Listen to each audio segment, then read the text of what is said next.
Hi friends, welcome to my YouTube channel motherhood.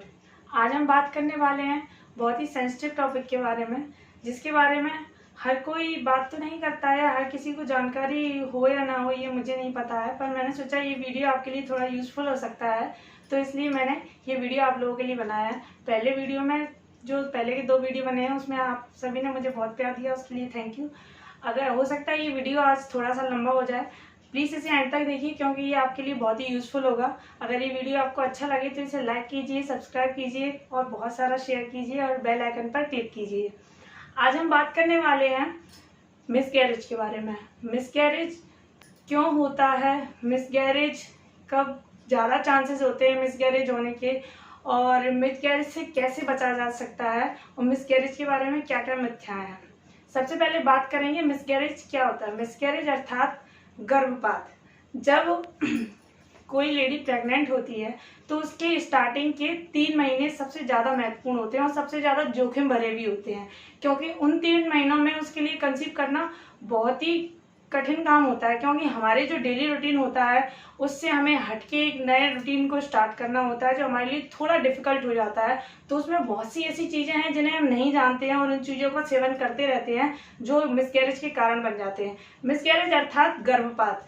गर्भपात इसलिए भी ज़्यादा होते हैं क्योंकि गर्भपात के समय हमें इतनी नॉलेज नहीं होती कि गर्भपात किस प्रकार से होता है। मिसकैरेज का एक कारण ये भी होता है कि मिसकैरेज में जब हमें मिसकैरेज होता है तो मिसकैरेज के समय हमें पेट में जब हमारे पीरियड्स आते हैं उस समय हमें जिस प्रकार की पेट में ऐंठन होती है ऐसी ही उसी प्रकार की ऐंठन मिसकैरेज के समय भी होती है और ब्लीडिंग स्टार्ट हो जाती है। तो आप तुरंत अपने डॉक्टर से कंसल्ट करें क्योंकि वो भी मिसकैरेज होने के लक्षण हैं।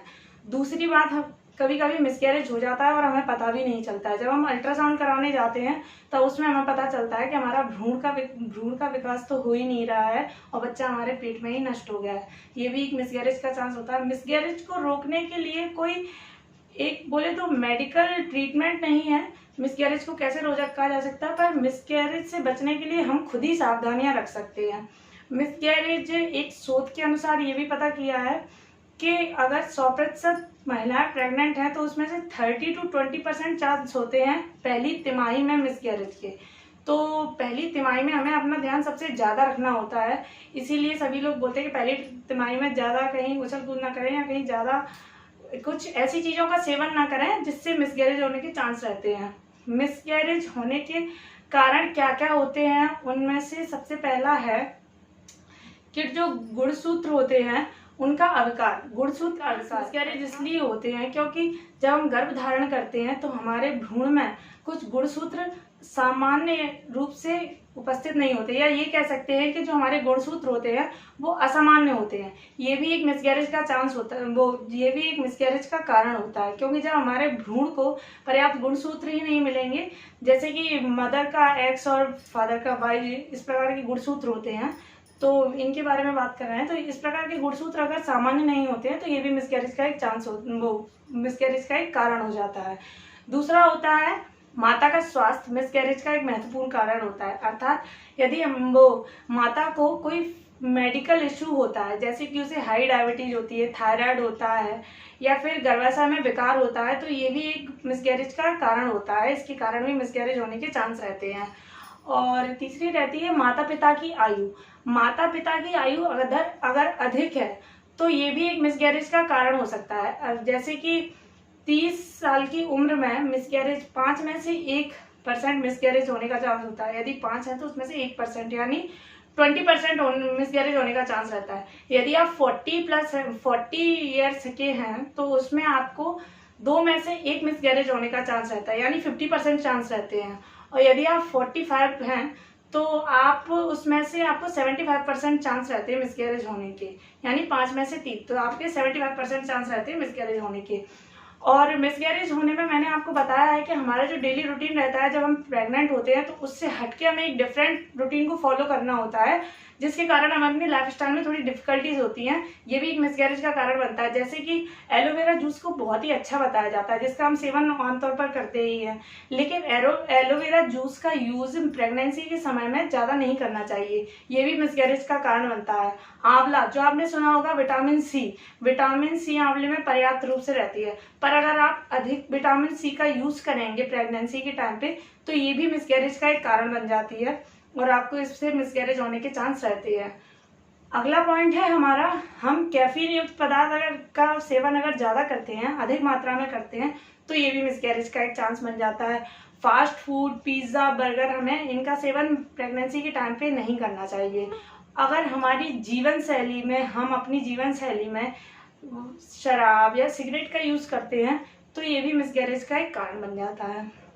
अब हम मिसकैरेज से किस प्रकार, जब हम प्रेग्नेंट होते हैं तो उस समय हमें अपने गर्भ को बचाने के लिए हमें अपने बच्चे के प्रति क्या क्या सावधानियां रखनी चाहिए, जिससे हमारी प्रेगनेंसी अच्छी तरीके से हमारे 9 महीने निकल जाए। और शुरू के 3 महीने में जो सबसे ज़्यादा ध्यान रखा जाता है वो हमारे खाने पीने पे सबसे ज़्यादा हमें ध्यान रखना चाहिए, हमें क्या क्या खाना चाहिए, क्या अवॉइड करना चाहिए। ये भी प्रेगनेंसी के समय मिसकैरेज के लिए बहुत महत्वपूर्ण कारण होती है कि हम क्या खाते हैं और किस चीज़ को हमें अवॉइड करना है। इस चीज़ के बारे में अगर हमें नहीं पता है तो ये मिसकैरेज का बहुत बड़ा कारण है। इसलिए हमें प्रेगनेंसी के दौरान क्या क्या चीज़ें खानी चाहिए जिनसे हम मिसकैरेज से बच सकते हैं। उनमें से एक है, आप फ्रूट्स खाइए।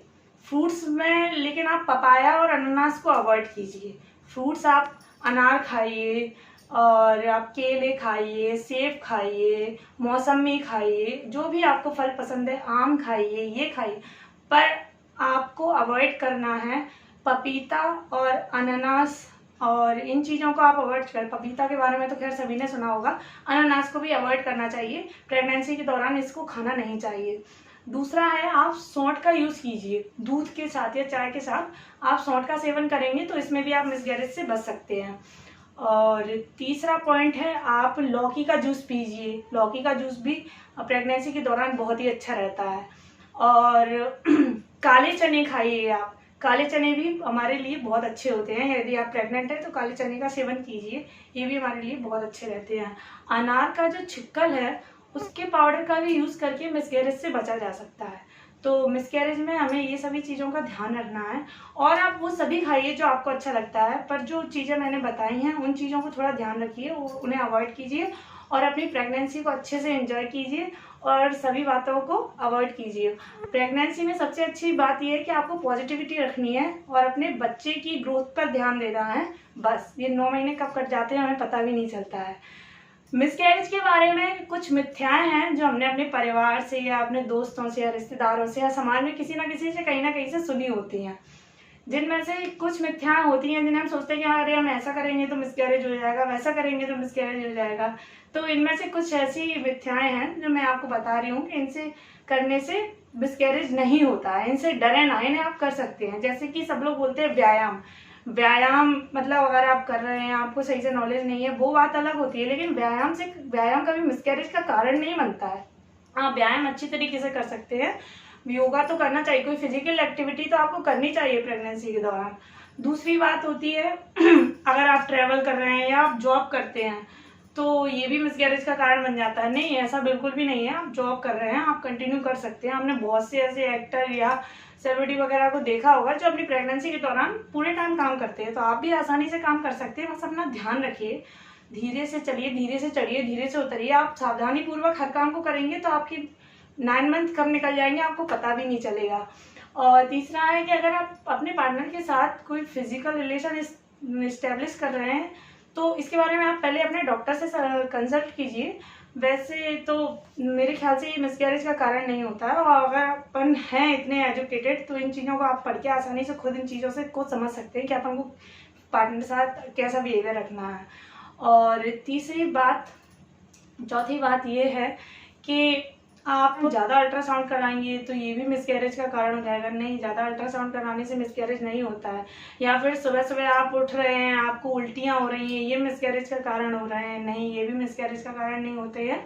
उल्टी या जी मचलाना ये नॉर्मल होता है स्टार्टिंग के दिनों में, जो धीरे धीरे एक समय के बाद 4थे महीने या 5वें महीने में अपने आप ही स्टेबल हो जाता है। ये चीज़ें फिर नहीं होती है, स्टार्टिंग के महीनों में थोड़ी प्रॉब्लम होती है।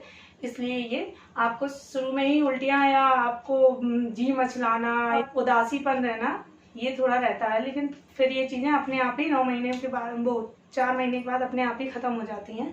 तो इन चीज़ों को, इन मिथ्याओं से थोड़ा दूर रहिए और अपनी प्रेगनेंसी को एंजॉय कीजिए। आई होप ये वीडियो आपके लिए थोड़ा बहुत भी यूजफुल होगा। तो आप प्लीज़ इसे लाइक कीजिए, सब्सक्राइब कीजिए एंड बेल आइकन पर कीजिए और खूब सारा शेयर कीजिए। Thank you.